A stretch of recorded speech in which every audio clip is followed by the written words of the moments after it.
ஈரோடு அருகே ஆலைகளின் சாய கழிவுகள் நீர்நிலைகளில் கலப்பதை தடுக்க வேண்டும் என விவசாயிகள் கோரிக்கை விடுத்துள்ளனர்.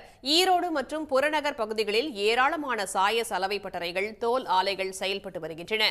இதில் பல ஆலைகள் விதிகளை மீறி கழிவு நீரை வெளியேற்றி வருவதால் அவை சுண்ணாம்பு ஓடையில் கலந்து செந்நிறமாக தண்ணீர் பாய்ந்தோடுகிறது. இதனால் கால்நடைகள், விவசாயம் பாதிக்கப்படுவதாக கூறும் விவசாயிகள் விதிகளை மீறும் ஆலைகள் மீது உரிய நடவடிக்கை எடுக்க கோரிக்கை விடுத்துள்ளனர். டெய்லி ஒரு கருப்பு, சேப்பு, மஞ்சள், புழுன்னு, ஆரஞ்சுன்னு எல்லா கலரும் வந்துட்டு தான் இருக்குது. இங்கே யாரும் பார்க்காத மாதிரிலாம் ஒன்றும் இல்லை. இது நேராக காவேரி ஆற்றுக்கு தான் போகுது. ஏன்னு மாடு புள்ளாங்கன்னா மாடு காலில் புண்ணாகி போயிடுது. தண்ணி குடிக்க முடியாது. நாமளே வச்சுக்கணும், கை வச்சுக்கணும், கையில் அப்படியே பிப்பு வந்துடும்.